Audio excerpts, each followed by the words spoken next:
Yuk kita periksa sekarang. Apakah kita selama ini melakukan kebaikan? Periksa sekarang. Lihat Allah melakukan kebaikan. Apakah Allah melakukan kebaikan? Bergantung kebaikan kita. Apakah kamu melakukan kebaikan tergantung kebaikan orang pada kamu? Jawab. Rahwan. Kalau udah dibuka gini baru pada ketawa. Kemarin-kemarin susah jujur pada diri sendiri. Allah tetap baik walaupun kita tidak baik pada Allah. Jawab. Apakah kamu tetap baik walaupun orang lain tidak baik kepada kamu? Rahwan. Jadi sebetulnya saya tidak salah bicara ini di sini. Ternyata yang hadir ngaraku deh. Gak apa-apa. Lebih bagus ngaku daripada kita terus-menerus memojokkan orang. Saatnya kita melihat diri kita yang asli hari ini. Wa ahsin kama ahsanallahu ilaika. Berbuat baiklah kamu sebagaimana Allah berbuat baik kepada kamu. Jadi Allah berbuat baik itu tanpa syarat. Sementara kita berbuat baik selalu pakai syarat. Aku akan setia kepada kamu kalau kamu baik sama aku. Aku akan mencintai kamu kalau kamu terus memenuhi segala kebutuhanku. Pangeretan.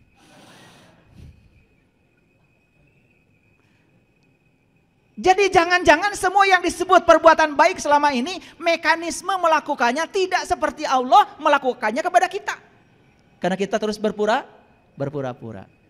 Terasa? Kenapa kita tidak bisa muhsinin, tidak bisa menjadi orang baik? Karena kita belum bisa menghadapkan seutuhnya wajah lahir batin kita kepada Allah. Belum aslama, belum Islam. Belum, baru ngaku-ngaku saja. Clear sampai sini? Oke, lanjut. Siapapun yang melakukan kebaikan, maka baginya adalah pahala. Perhatikan, falahu ajrun. Maka bagi dia akan ada ajrun. Saya sudah jelaskan tadi ya. Ajrun itu adalah sang wajibul wujudnya. Ajrun itu adalah zatnya. Jadi sebetulnya pahala yang sebenarnya adalah Allah. Untuk apa masuk surga kalau nggak ketemu Allah? Bukankah kenikmatan tertinggi di surga itu adalah berjumpa menatap kemuliaan wajahnya? Jadi pahala yang sebenarnya itu adalah ajrun. Maka di Quran kata pahala adalah ajrun. Falahum ajrun ghairu mamnun. Paham? Kalau saya bahas ajrun ini nanti perlu waktu 60 SKS. Itu aja dulu, itu dulu. Ya, jangan tanya lebih lanjut dulu ya. Jangan. Karena bagusnya dijawab oleh pengalaman pribadi kita nanti. Jangan dijawab oleh hayalan. Karena setiap pertanyaan kalau jawab, belum tentu jawaban itu adalah atas pertanyaan itu. Oleh karena itu, hati-hati. Sucikan terus pertanyaan, jangan dikotori oleh jawaban yang keliru. Sucikan terus pertanyaan ya. Nah, siapapun yang sudah mendapatkan ajrun, sudah mendapatkan dia. Makanya para rasul, para nabi kan doanya, hasbunallah wa ni'mal wakil, ni'mal maula wa ni'man nasyir, hasbi Allah. Cukuplah engkau bagiku ya Allah. Cukuplah engkau wakilku. Cukuplah engkau penolongku. Makanya orang yang sudah sampai di kesadaran itu tidak pernah meminta apapun kecuali minta Allahnya. Tidak minta rezekinya, tidak minta ilmunya. Cukuplah engkau ya Allah. Hasbi Allah, hasbi Allah. Tapi kata-kata itu tidak ada artinya kalau cuma dihafal. Karena buat apa kita bilang hasbi Allah kalau kita belum tahu dan kenal kepada Allah. Kata-katamu hanya sebatas kata-kata kosong. Bullshit namanya. Tidak ada artinya. Dan kita sudah terbiasa dengan kata-kata kosong itu. Terus mengucapkan kata-kata itu walaupun kita tidak mengalaminya. Sekarang isi kata-katamu dengan energi agar kata-katamu berdampak. Nah, dua yang akan diraih oleh orang yang sudah berserah diri seutuhnya kepada Allah. Sudah dia melakukan kebaikan sebagaimana Allah melakukan kebaikan padanya. Tanpa keinginan, tanpa muatan, tanpa syarat. Unconditional. Kalau kalian sudah melakukan itu yang disebut dengan ikhlas. Jadi ikhlas yang tadi itu tidak tepat. Gak apa-apa sedikit juga, yang penting ikhlas. Ikhlas itu gak ada kata-katanya. Ikhlas itu tidak ada katanya. Kalau masih pakai kata-kata, itu tandanya belum ikhlas. Siapa yang sering mengatakan ikhlas, belum ikhlas. Bahkan yang masih merasakan keikhlasan dalam keikhlasannya, itu saja belum ikhlas. Merasa ikhlas saja itu belum ikhlas. Jadi ikhlas itu artinya sudah lepas, selesai. Makanya tidak pernah ngungkit-ngungkit kebaikan pada orang. Kamu gak pernah tahu ya berapa besar kebaikanmu padaku. Kamu tidak tahu terima kasih. Itu kata-kata yang diucapkan oleh orang-orang yang tidak ikhlas. Yang ikhlas tidak pernah mengatakan apapun. Orang mau baik, mau buruk. Wa ahsin kama ahsanallahu ilaika. Orang yang baik sama Allah dikasih napas. Orang yang tidak baik pun oleh Allah dikasih napas. Seperti itulah cinta kasihnya Allah pada semua makhluknya.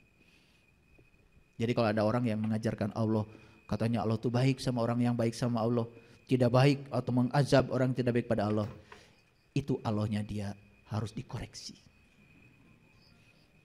Itu bukan Allah yang asli, itu Allah buatan dia.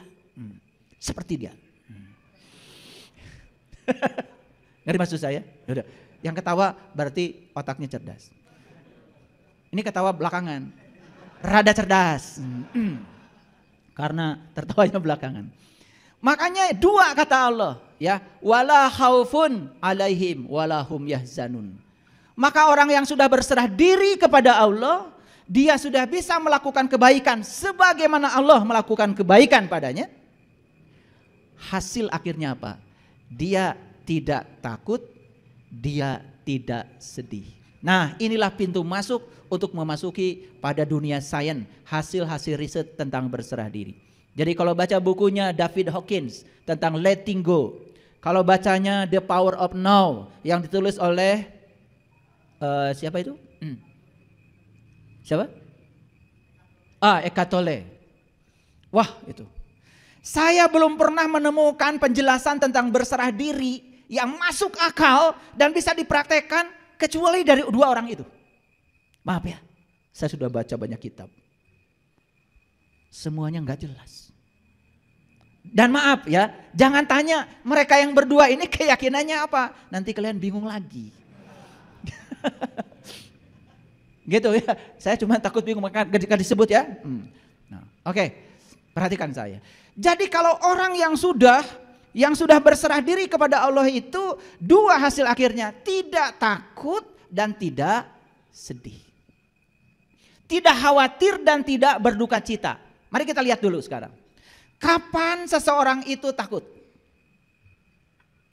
Ini hasil riset neuroscience mengatakan bahwa seseorang itu akan takut manakala dia mengizinkan dirinya dibawa oleh pikirannya ke masa depan. Kita buktikan sekarang. Kita bernapas sekarang? Bernafas. Ada duit ya di kantong? Pasti ada. Pasti ada. Saya tahu gak usah bohong. Ya, beras di rumah ada? Ada. Makanan di rumah? Ada. Sekarang coba memikirkan besok. Memikirkan lusa, memikirkan yang akan datang. Pasti kalian akan takut. Padahal faktanya hari ini kita baik-baik saja. Jadi sebetulnya takut itu terjadi pada diri kita manakala kita mengizinkan diri kita dibawa oleh pikiran palsu kita ke masa depan. Clear? Jadi takut berasal dari mana kalau begitu? Dari kenyataan atau dari ilusi pikiran? Ilusi pikiran. Hari ini ditakutkan, kemarin faktanya hari ini baik-baik saja. Nih saya kasih tahu ya. Hari ini itu kemarin ditakutkan oleh kalian. Tapi ternyata kalian hari ini baik-baik saja. Duit ada. Buat ongkos ada. Makanya saya kasih tahu besok itu tidak ada. Untuk membuktikan besok tidak ada, maka naik angkot. Ada tulisan di angkot, hari ini bayar, besok gratis. Besok naik angkot lagi, bayar? Kata supir angkot, kan gratisnya isuk bu. Ada gak besok? Gak ada, walaupun besok masih hidup kan hari ini lagi. Betul atau tidak? Nah ini, aduh. Ini kuliah mahal sebetulnya ya. Harusnya bayar ini. Iya, saya ikut pelatihan untuk hidup bahagia saja, saya keluarnya miliaran loh. Belajar kemana-mana. Terbang sana, terbang sini, ikut pelatihan tingkat dunia untuk belajar. Jadi saya ingin memadukan, kenapa setelah saya belajar Quran, belajar agama, kok implementasinya belum sampai gitu. Itu rasa saya waktu itu. Ternyata perlu dilengkapi oleh hasil-hasil riset dunia sains. Dan ternyata begitu masuk itu, keren banget, luar biasa. Makanya saya berani mengajarkan berserah diri karena saya sudah mengalaminya. Nah, jadi kalau orang sudah berserah diri secara total, bala man aslama wajhahu lillah wa huwa muhsinun falahu ajruhu inda rabbih wala khaufun alaihim walahum yazanun. Cirinya cuma dua, hasil akhirnya cuma dua. Satu, bebas dari rasa takut. Dua, bebas dari rasa sedih. Baik, takut sudah ngerti ya? Jadi takut itu berasal dari mana? Ilusi pikiran. Karena pikiran itu selalu membawa kita ke masa depan, kalau enggak membawa kita ke masa lalu. Pikiran itu tidak suka saat ini. Jadi sebetulnya orang yang selalu takut dan sedih hidupnya karena dia kurang kunjungan ke saat ini. Kurang berkunjung ke saat ini. Nah, yang kedua sedih. Dari mana sedih? Sedih itu berasal dari masa lalu. Coba sekarang, kalau kita sedang gini nih, sekarang sedang gini. Ini kan saat ini. Hidup itu di sini saat ini sekarang. Tong ingat nuka pungkur. Jangan ingat masa lalu. Enggak sedih. Fokus aja dengerin ceramah saya. Enggak sedih kan? Tertawa, mentertawakan diri sendiri. Coba saat ini juga ingat aja kejadian. 2 bulan. 3 bulan, 4 bulan yang lalu. Apa itu ditipu orang, apa disakiti orang. Semua kesedihan itu sebetulnya berasal dari diri kita sendiri yang mengizinkan diri ini dibawa oleh pikiran kita ke masa lalu. Pasti sedih. Makanya saya tidak pernah hidup di masa lalu, saya juga tidak pernah hidup di masa depan. Masa lalu hanya sarana belajar, bukan saya. Masa depan sarana berharap bagi saya. Tapi saya hidup di sini saat ini sekarang dengan cara menerapkan hasil belajar tentang masa lalu, tapi di sini saat ini sekarang. Ya. Kalau ingin lihat surga, lihat anak kita. Kalau ingin lihat surga, lihat anak kita. Anak kita. Ya, anak kita. Anak yang sedang usia 5, 6, 7 tahun, sedang lucu-lucunya. Pernah nggak mikirkan besok gimana kalau nggak ada beras? Pernah? Hari ini ada bubur di hadapannya, dia santap bubur dengan penuh kehusuan saat itu. Betul? Makanya kalau ingin belajar surga, belajar dari anak kecil. Makanya orang Bali mengatakan anak kecil adalah sumber sukacita. Anak kecil lagi bermain, umur 6, 7 tahun, lucu-lucunya. Pernah nggak memasalahkan hari lalu? Nggak pernah. Jadwalnya ulin, Makanya mohon maaf ya, saya menyitir salah satu pernyataan dalam Alkitab. Di situ dikatakan, kamu tidak akan pernah bisa merasakan kerajaan surga kecuali kamu sudah bisa menjadi anak kecil kembali. Jadi kerajaan surga itu hanya bisa dinikmati kalau kita sudah menjadi anak kecil. Apa ciri anak kecil? 2, 1 polos, 2 lugu, dan apa adanya. Anak kecil berantem saat itu juga langsung pelukan dan main lagi. Gak kayak kalian. Betul gak? Iya. 10 tahun habis berantem masih ingat aja terus. Makanya wajahnya kayak gini, bopeng-bopeng. Sebelah sini nih terutama. Sebelah ini nggak beda. Iya, jika perlu bersumpah, ya, jika saya mati nanti, jangan kau sentuh tubuhku. Gus modar masih kena gitu. Itu dendam masih dibawa. Ya Allah, subhanallah. Nah makanya jadi anak kecil, ya lucu, polos. Makanya kalau kita ingin belajar surga, belajar dari anak kecil. Anak kecil itu surganya di sini, saat ini, sekarang. Betul? Tidak memikirkan hari esok, tidak memikirkan masa lalu. Hadir di sini saat ini sekarang. Kalau kita totalitas hari ini, besok ditentukan oleh hari ini. Jadi besok itu nggak usah dipikirkan sebetulnya. Isi saja secara total hari ini. Hari ini bisa berbagi, berbagilah. Hari ini bisa nengok tetangga yang sakit, tengoklah. Hari ini bisa memberi senyum pada orang, tersenyumlah. Mewah tersenyum itu. Suatu saat kalian tidak bisa itu lagi. Saya kasih tahu pada semuanya. Kalian bisa duduk di tempat ini mewah? Mewah. Karena besok-besok belum tentu bisa duduk seperti ini. Bisa nulis mewah? Mewah. Karena besok-besok tidak mungkin bisa menggerakkan tangan ini lagi. Cuci tangan merasakan air menyentuh tangan kita, mewah?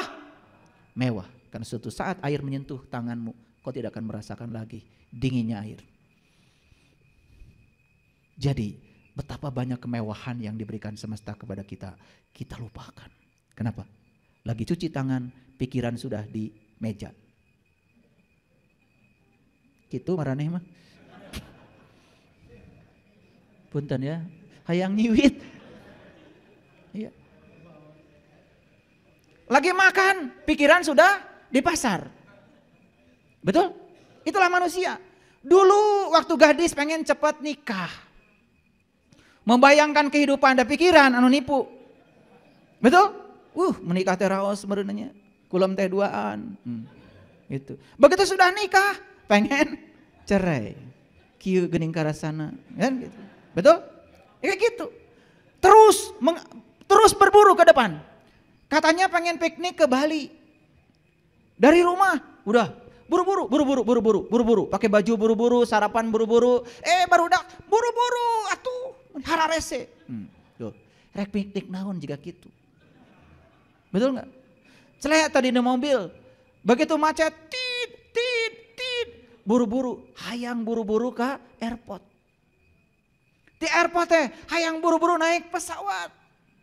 Geus naik pesawat, hayang buru-buru entep deui pesawat teh. Nepi teh ka Denpasar, hayang buru-buru naik bus.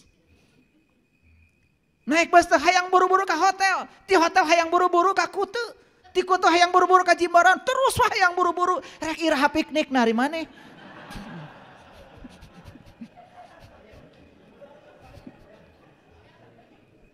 Keun we lah, cenah karasaeun. Terus saja ya, diri ini dibawa oleh pikiran ke masa depan. Tidak pernah hadir. Sugahan keur di mobil teh, gek teh calik. Alhamdulillah tiasa calik keneh. Begitu nyepang setir teh, alhamdulillah Gusti, abdi teh tiasa keneh nyepang setir. Hadir di situ saat itu, coba belajar hadir. Makanya kalau saya mau nyetir nggak buru-buru, jelek di mobil teh, alhamdulillah mewah sekali. Bisa duduk, bisa menggerakkan kaki mewah. Sepanjang perjalanan saya nikmati. Saya dari rumah tadi tidak pengen buru-buru nyampe di sini. Enggak. Saya nikmati perjalanan saya setel musik meditasi, saya setel lagu Ebit, saya nyanyi. Hadir aja di situ saat ini, ceceluwengan sorangan.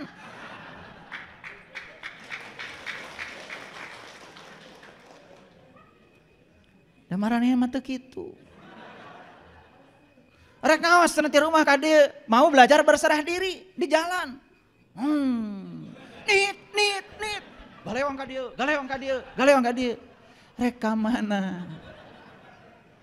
Jadi semua kemewahan yang hadir di saat itu hampir tidak ternikmati. Betul? Itu sebabnya kita ini sering jadi diri palsu, mengizinkan diri kita dibawa oleh pikiran ke masa depan dan masa lalu, tidak pernah hadir di sini saat ini sekarang. Coba belajar berkunjung ke saat ini, hadir di sini saat ini sekarang. Di situ kita akan merasakan kedamaian yang luar biasa. Ini belum dikasih tahu rahasianya, belum. Ini baru ayatnya. Nah, sekarang kita belajar. Jadi dari ayat ini Quran surat Al-Baqarah catat ayat 112. Mahal ini, mahal.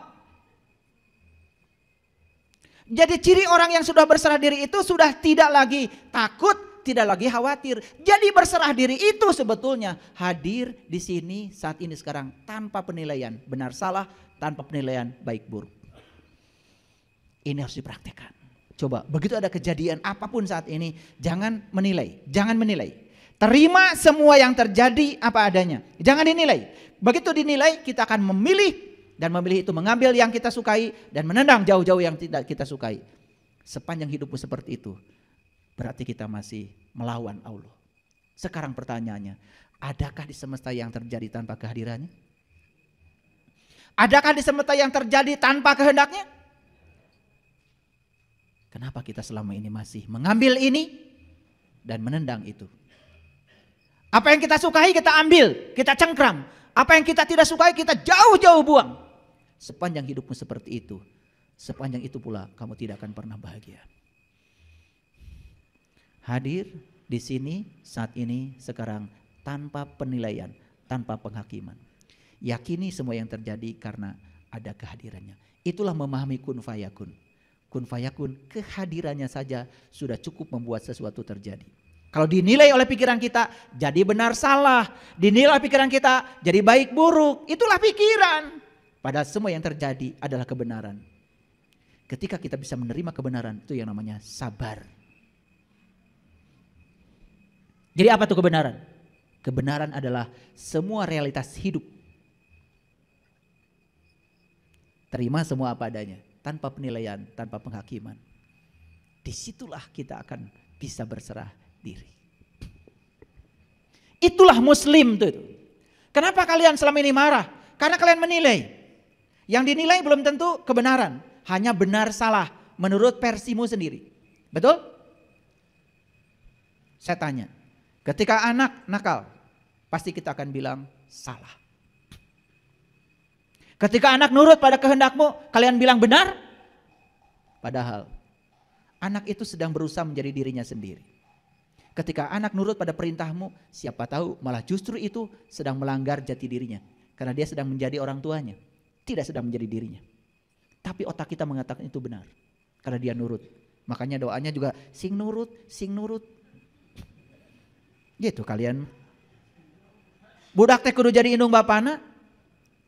Kalau begitu menghalangi keinginan semesta. Siapa tahu ya anak ini calon presiden. Indung bapana tukang tempe. Piraku anak kudu jadi tukang tempe. Bukan merendahkan tukang tempe. Tukang tempe itu mulia. Karena nenek kakek saya juga tukang tempe. Tapi saya tidak mau jadi tukang tempe. Makanya saya ada di sini. Karena nenek kakek saya walaupun nyuruh saya nyuci kedelai, nginjek-injek kedelai supaya kulumudnya itu coplot, bukan berarti nenek kakek saya ingin menjadikan saya tukang itu, tidak. Dan selalu kami diajarkan untuk menjadi diri sendiri.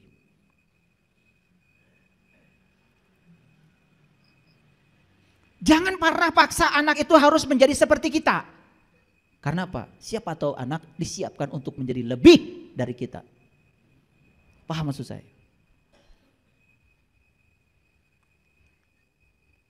Jadi siapapun yang saat ini khawatir pasti sedang memikirkan hari esok. Dan siapapun yang saat ini sedih pasti sedang memikirkan masa lalu. Kalau hadir di sini saat ini baik-baik saja sebetulnya, gak ada apa-apa. Betul atau tidak? Oke. Nah, belum masuk. Ini referensinya agak banyak. Nah, makanya Nabi Ibrahim mencari Tuhan dulu kan? Mencari Tuhan, ketemu bintang, ketemu bulan, ketemu matahari. Itu yang luar biasa di Quran. Ketika ketemu bintang, beliau mengatakan, aku tidak suka yang tenggelam. Tapi ketika ketemu bulan, beliau mengatakan, kalau aku tidak mendapatkan petunjuk, niscaya aku termasuk orang yang tersesat. Begitu ketemu matahari yang lebih besar lagi, beliau mengatakan, aku terbebas dari apa yang kalian persekutukan. Jelas bukan bintang yang itu, bukan bulan yang itu, bukan matahari yang itu. Itu adalah pengalaman spiritual beliau ketika sedang meniti ke dalam diri. Pertanyaan saya, kapan kalian mau mengalami itu? Kapan? Kapan? Tekah bita gitu? Iya. Setelah mengalami itu, baru beliau mengatakan, ini wajah tuh. Wajhialilladzi fataras samawati wal ar hanifan wa ma ana minal musyrikin. Memeh mengucapkan kalimat ieu teh Nabi Ibrahim mengalami dulu pengalaman spiritualnya. Ari maraneh kumaha? Jojolan ini wajah tuh wajah iraha ngalamanana. Betul apa tidak? Jadi yang keluar dari mulut kita jadinya omong kosong. Tidak ada dampaknya, tidak membangun kesadaran. Makanya rakaat kalian banyak, tetapi gitu-gitu aja. Tetap ngewaan ka batur, dengkian ka batur, batur bahagia, kalah maneh anu sedih. Gitu. Batur meuli mobil, maneh anu panas tiris. Gitu. Paham? Itu. Karena kita itu tidak bercermin. Kenapa ya rakaat salat saya udah banyak, tapi kok saya masih gini-gini aja. Hanya menyampaikan rasa bahagia aja pada orang sukses, berat. Berat. Tapi lamun aya berita batur teh cilaka, rezekina hancur, da si eta mah gitu, resep pisan. Itu tanda bahwa kita ini belum menjadi siapa-siapa. Yuk kita lihat. Apa kata Nabi Ibrahim? Inni wajahtu wajhiya lilladzi fataras samawati wal ard hanifan wa ma ana minal musyrikin. Sesungguhnya aku hadapkan wajahku kepada zat yang telah menciptakan langit dan bumi dengan kerendahan hati, dan aku bukanlah termasuk orang-orang yang mempersekutukan Tuhan. Jadi ketika kita sholat, kita ingat ini, ingat itu sudah termasuk menduakan Tuhan. Gara-gara apa? Gara-gara kita nggak tahu Tuhan. Jadi Nabi Ibrahim itu mengatakan aku terbebas dari apa yang aku persekutukan. Kenapa? Karena beliau sudah punya fokus. Makanya kalau leluhur-leluhur saya dulu mengatakan, kamu itu kalau menyembah Allah, kamu harus tahu dulu yang kamu sembah. Karena para nabi, para rasul juga mengajarkan begitu. Betul apa tidak? Iya. Nah, lanjutannya ini sedikit lagi. Baru dikatakan kul. Nah, ini ada kul nih. Jadi kul itu apa artinya? Katakanlah, siapa yang nyuruh? Allah. Nah, Allah itu kalau nyuruh sesuatu pasti sama orang yang sudah mengalami, merasakan. Kalian aja nyuruh ke anak misalnya, sok atuh dongengkeun piknik kamari teh kumaha. Berarti anaknya sudah piknik. Kolot jiga naon. Sok jang ceritakeun piknik teh kumaha. Apaan kamari ulah cenah piknikna oge. Dicare kumaha jeung ku bapa. Ari ayeuna di tetangga dong piknik. Saha nu teh hidangna? Ini saya sedang ngasih pelajaran penting buat kalian. Kenapa di Quran ada kata kul, kul, kul, kul? Kul itu Allah menyuruh kita menceritakan apa yang kita alami, lain anu diapalkeun. Coba di kalimat ini ada kul inna sholati, kul wa nusuki, kul wa mahyaya, kul wa mamati. Jadi ini perintah buat semua orang atau untuk orang-orang tertentu saja? Hah? Semua? Piraku nu teu piknik disuruh ngomong. Kamarana ieu teh tadi saya udah ngeceblek teh teu ngalartikeun wae. Teu piknik disuruh ngomong, kolot jiga naon nu kitu. Perhatikan, kul itu hanya untuk orang yang sudah mengalami. Saya tanya, betul enggak sholatmu itu untuk Allah? Katanya buat pahala. Katanya pengen dapat surga. Katanya takut neraka. Itu Tuhanmu. Hartos. Sok, rek seuri deui. Betul enggak pengabdianmu itu untuk Allah? Bohong. Buktinya kamu masih mencari uang. Kalau kamu bekerja untuk Allah, sudah. Ya Allah, saya bekerja di tempat ini, saya yakin karena direncanakan olehmu. Dan saya bekerja di tempat ini karena engkau sedang memerankan aku untuk menjadi kepanjangan tanganmu. Menyampaikan cinta kasihmu pada semua orang yang butuh pelayanan keahlianku. Kerja aja. Dapat gaji? Gaji itu hanya akibat dari pelayanan kita. Itu yang disebut dengan mencari yang punya uang. Kalian kerja fokus pada uang, melakukan kebaikan, fokus pada balasan yang kalian dapat. Itu saja sepanjang hidup. Makanya saeutik duitna. Hutang loba. Saya ngelihat ke sini karena yang sini kayaknya Rada loba hutangnya. Kul. Inna sholati wa nusuki wa mahyaya wa mamati lillahi rabbil alamin la syarikalah wa bidzalika umirtu wa ana awwalul muslimin. Inilah yang disebut dengan awal muslim itu. Jadi awal muslim itu manakala kita sudah menjalani sholat kita, ibadah kita. Seperti yang dikatakan Rabi'ah al-Adawiyah. Ya Allah, jika aku sholat karena menghendaki surgamu, berikan saja surga itu pada orang-orang yang membutuhkannya. Dan jika aku sholat karena takut nerakamu, masukkan aku pada neraka itu sendiri ya Allah. Bengkakkan tubuhku, biar orang lain tidak yang masuk ke neraka ini. Tapi satu ya Allah, jangan pernah kau halangi agar aku bisa menatap kemuliaan wajahmu. Gitu enggak sholat kita? Tidak. Pahala berjengteng arti. Dalam banu ngabobodo. Calo mah Garut. Tak ini cek mah. Cicing mah dicicaheum. Oh kaera ngajak-ngajak batur manehna teh ini. Jadi kita ini mulai sekarang itu harus bisa menyampaikan pada siapapun yang kita alami, yang kita rasakan. Bukan sekedar teori dan bisa dibuktikan. Kul inna sholati wa nusuki wa mahyaya wa mamati lillahi rabbil alamin la syarikalah wa bidzalika umirtu. Wa bidzalika umirtu artinya apa? Apapun amarmu, apapun keputusanmu, apapun perintahmu, aku akan turut. Walaupun itu sangat berat bagiku.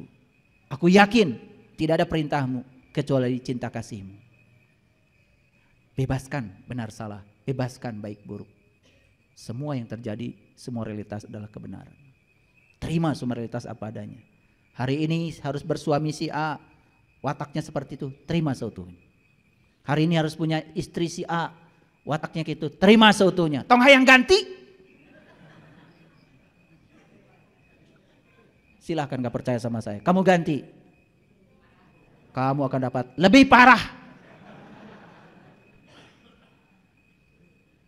Itu remedial namanya. Ya, remedial itu namanya. Makanya akan diulang. Kita akan ketemu orang yang sama wataknya, sama segalanya. Sepanjang kita belum bisa menerima dia apa adanya, sepanjang itu kita akan dihadapkan pada watak-watak yang sama. Pikiran menipu kita lagi, sugan atau ninggalkan si eta mah panggijeng si itu sarua jeung si eta. Sarua gadagna, sarua teu boga duitna, nyusahkeun. Punten ya. Kadang-kadang harus diebrehkeun. Kalau nggak diginikan nggak ngerti-ngerti, ya toh? Yang lucu itu kadang-kadang yang begini itu dilakukan oleh orang-orang yang mengataskan dirinya itu tokoh. Tidak cocok dengan pasangan, buang. Apa-apaan. Masih ngajarkan kesabaran pada orang lain. Masih ngajarkan Islam pada orang lain. Manusia macam apa? Gak tahu diri. Yang namanya pasangan itu kata Quran juga jelas. Azwaja itu pasangan. Pasangan mah kiri kanan. Gak pernah kalian beli sendal kanan-kanan. Gak pernah beli sendal kiri-kiri. Labuh.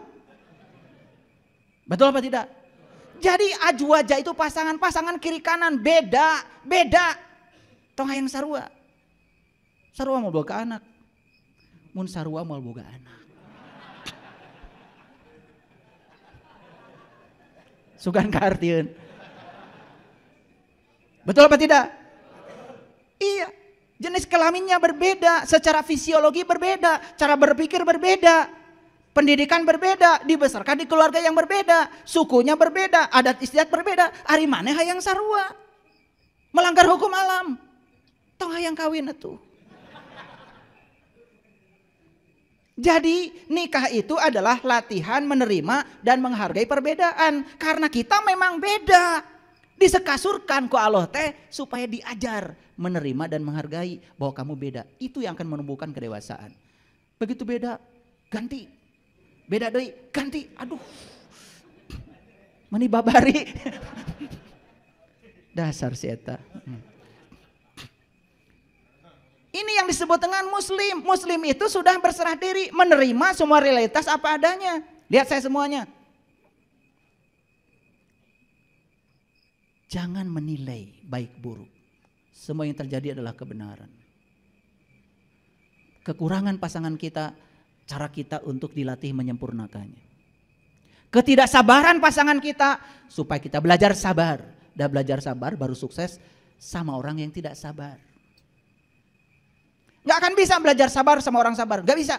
Harus sama orang yang tidak sabar. Kahartos ente? Cing malikir atuh. Kita tidak akan pernah bisa belajar diam sama orang yang diam. Kita hanya akan bisa belajar diam sama yang cerewet. Coba.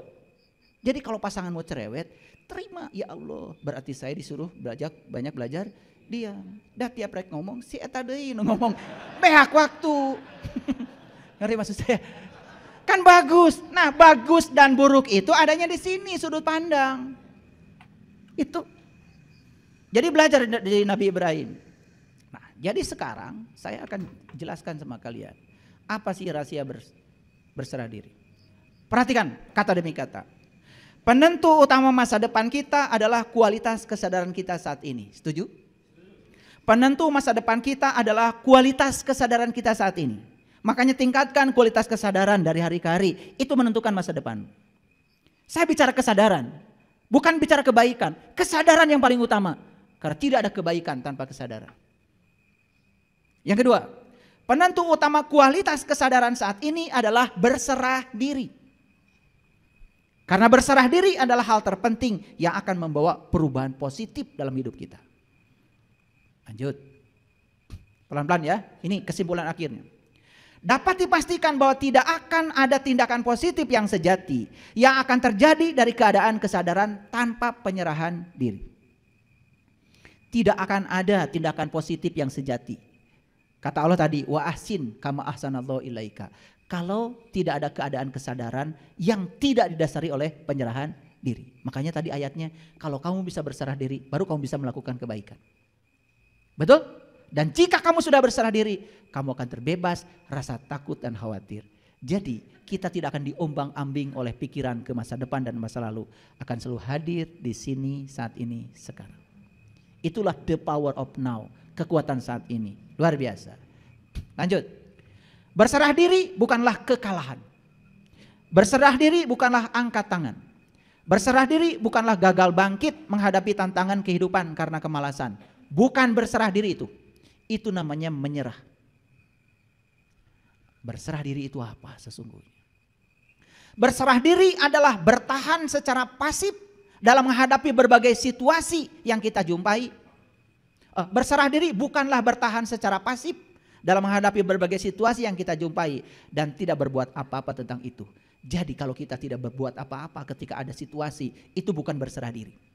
Itu namanya menyerah. Berserah diri bukanlah berhenti membuat rencana melakukan tindakan positif. Jadi orang sering mengatakan, tos weh nampi. Itu bukan berserah diri. Jadi berserah diri itu bukan itu. Berserah diri merupakan kebijaksanaan sederhana namun sangat mendalam, yaitu tentang kelenturan yang memilih tidak melawan arus kehidupan. Nih dikasih tanda merah oleh saya. Jadi berserah diri itu adalah tentang kelenturan yang memilih tidak melawan arus kehidupan. Jadi bukan berarti kita menerima semuanya, bukan. Kita lentur, coba perhatikan lentur. Kalau kursi saya lentur, saya pukul, tangan saya nggak apa-apa. Tapi kalau kaku kayak gini, saya pukul, tentu saya berdarah-darah tangan saya. Semua yang kaku dan tidak lentur akan menyakiti. Dan semua yang lentur itu selalu membawa kelenturan sendiri.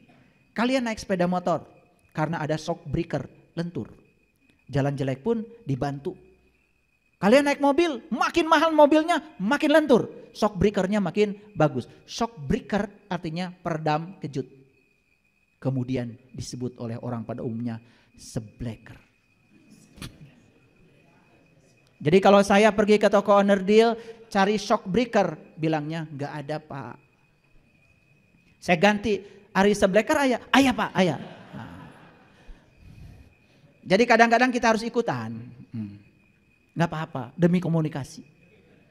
Saya beli idle arm, yaitu penghubung antara setir dengan tie rod.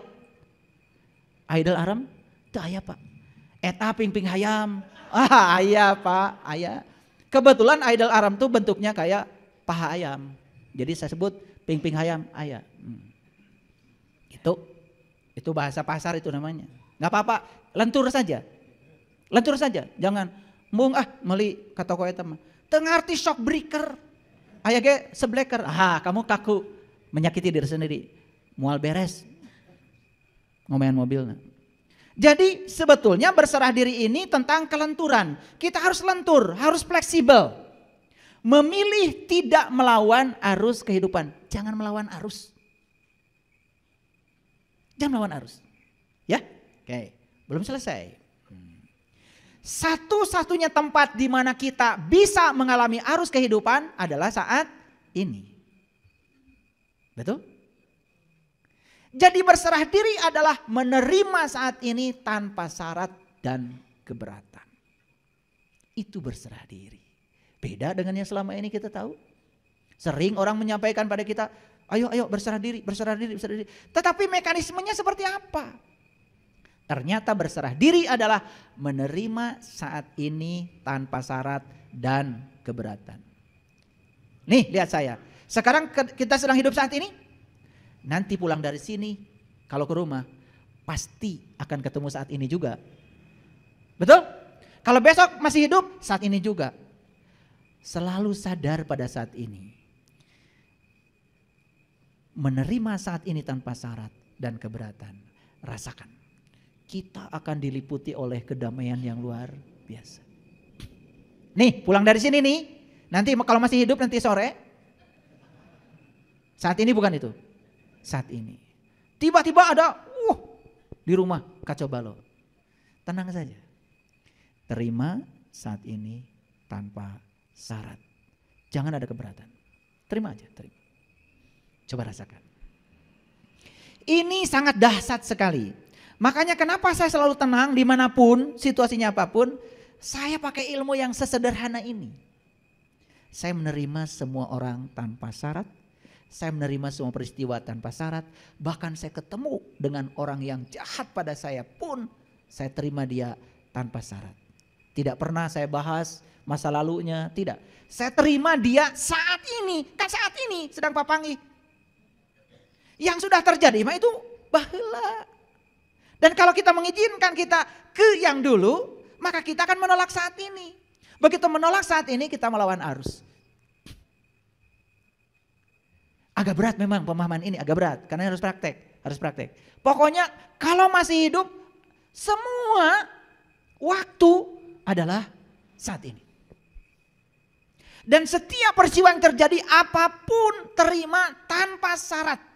Jangan pakai embel-embel apapun. Lihat keajaibannya luar biasa. Seandainya pulang dari sini pasangan hidup kita ngaji lama-lama. Ingat langsung pelajaran. Saat ini. Saya terima saat ini tanpa syarat. Tidak keberatan. Ada orang yang marah-marah karena ini sedang latihan ujian saat ini. Wah, keren. Kalau ini bisa dipraktekkan dalam hidup, ini keren. Cuman jangan paksa saya untuk cari bahasa lebih rendah dari ini. Ini sudah paling rendah nih saya bicara. Dan ini kalau dipraktekkan dahsyat. Jadi anggap setiap waktu adalah saat ini. Sadar sepenuhnya saat ini dan terima apapun tanpa syarat. Tidak ada keberatan. Apa yang terjadi? Wah, itu akan kita terima kembali. Satu, kita tidak akan terjebak pada kemarahan, terjebak pada kenegatifan emosi. Tidak. Karena kita santai aja, menerima semua apa adanya. Tidak ada syarat, tidak ada keberatan. Nah, jadi berserah diri adalah melepaskan penolakan batin atau resistensi batin pada apa yang ada. Jadi melepaskan penolakan batin. Karena sebetulnya Penolakan itu berasal dari dalam diri kita sendiri. Lepaskan penolakan itu. Itu yang namanya berserah diri. Jadi pantas kalau Allah bilang, janganlah kau mati kecuali sudah berserah diri. La tamutunna illa wa antum muslim. Oke, sedikit lagi. Resistensi batin selalu berkata tidak pada apa yang ada. Jadi batin ini selalu menolak apa yang ada. Kenapa? Terutama batin yang gelap. Karena dibawa pikiran ke masa depan, dibawa pikiran ke masa lalu. Lihat saya semuanya. Suka nggak kita mengatakan, ieu teh raos ngan hanyak. Kurang loba. Suka gitu kan? Itu namanya sedang menolak apa yang ada. Kelihatannya itu sepertinya heureuy, tetapi sebenarnya kita sedang melakukan resistensi batin. Karena apa? Kita tidak seutuhnya menerima. Kalau ibu saya digitukan, itu lebih pintar lagi. Jadi kalau sambal itu sudah diukur loh oleh ibu, siapa orang yang datang, segitu takarannya. Suka gini, ma, aduh meniraos sambal, hanya kalau seetik, mun dijieun deui moal ngeunah. Mata ngeunah ge saeutik. Gitu kalau ibu saya pintar, lebih pintar lagi. Gitu. Betul itu. Kalau pakai nafsu bikin lagi yang banyak, yang berikutnya itu sudah nggak enak.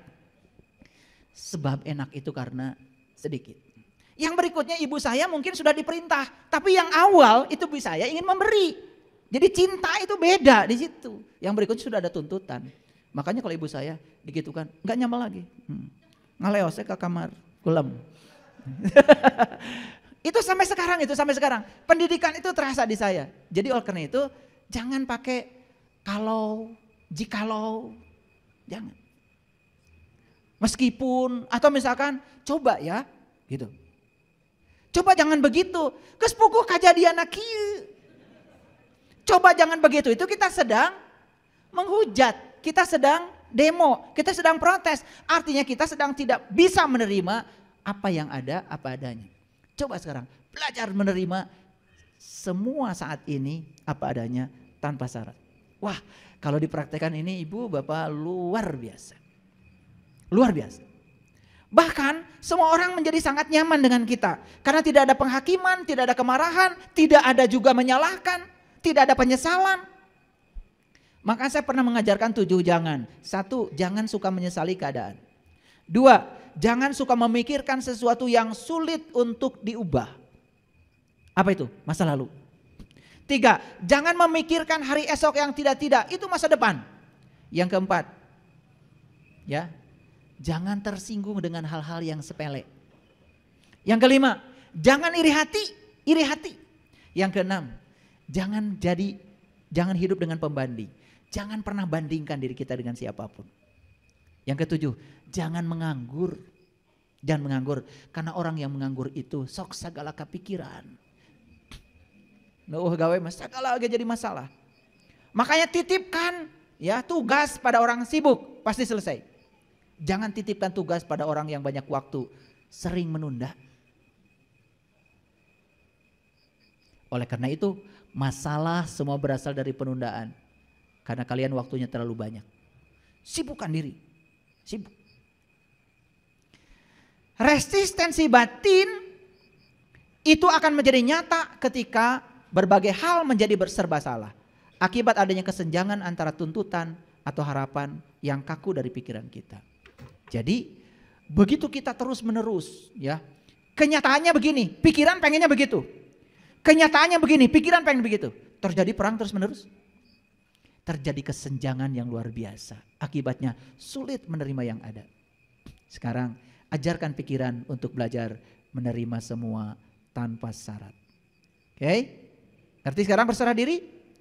Berserah diri adalah menerima saat ini apa adanya, tanpa syarat, tidak ada keberatan, apapun yang terjadi, terima saja. Jadi bukan berarti kita tidak melakukan perubahan terhadap itu. Tetap melakukan perubahan, tetap melakukan tindakan positif, tetapi yang paling utama adalah terima dulu tanpa syarat. Jadi kalau besok mati sudah berserah diri. Lusa mati berserah diri. Setahun yang akan datang mati sudah berserah diri. Karena semua adalah saat ini. Nah, Kalau saya bahasakan, ini bahasanya para psikolog ini, hasil riset ini, wah bahasanya luar biasa. Pakai skala emosi dan lain-lain. Ini saya sederhanakan dalam bahasa yang gampang dicerna. Jadi berserah diri, ingat. Ya. Begitu ada peristiwa, langsung saat ini, di sini, sekarang. Walaupun tidak mengenakan, saya terima semua hal apa adanya. Tidak pakai syarat apapun, tidak ada keberatan apapun. Latih diri, lama-kelamaan kita akan menjadi sangat mudah menerima kenyataan hidup. Terutama yang kita tidak sukai. Dan ternyata yang luar biasa, Allah selalu menunggu di tempat yang kita tidak suka. Hebatnya. Jadi kenapa kita sampai hari ini susah sekali ketemu dia? Karena dia dihalangi oleh kita sendiri. Yang kita sukai saja yang kita ambil. Yang kita tidak sukai tidak kita ambil. Padahal dia menunggu di tempat yang kita tidak suka. Bertemu dengan orang yang menyakiti kita memang tidak mudah. Tetapi kalau kita bertemu dengan dia dan bisa memaafkannya dengan luar biasa, maka kita bertemu Allah. Allah selalu menunggu di tempat yang kita tidak suka. Ya ayyuhallazina amanu taqullaha haqqa tuqatih la tamutunna illa wa antum muslimun. Kalau kita selalu begitu, kita tidak takut lagi dengan kematian. Kenapa? Sudah berserah diri. Bisa menerima setiap saat apa adanya tanpa ada penolakan. Wah, keren. Itulah yang disebut dengan muslim. Berani sekarang aku muslim? Ya, harus berani. Saya muslim dan saya akan pertanggungjawabkan pengakuan saya. Saya akan bisa menerima setiap saat apa adanya tanpa syarat. Wah, luar biasa. Jadi ini yang saya sampaikan ini ya hasil kajian yang panjang. Saya harus melewati berbagai fase sampai menemukan apa sih berserah diri itu. Dan sekarang setiap kejadian apapun tidak pernah mengganggu saya. Selesai dengan diri sendiri. Itu yang disebut dengan damai. Jadi sebetulnya semua konflik di luar diri kita sebetulnya karena kita masih punya urusan dengan diri kita sendiri. Kenapa? Ada kesenjangan yang diciptakan oleh pikiran dengan kenyataan hidup. Sekarang lihat, semua kenyataan hidup adalah realitas. Setiap realitas adalah kebenaran. Tidak ada realitas yang tidak ada kehadirannya dia.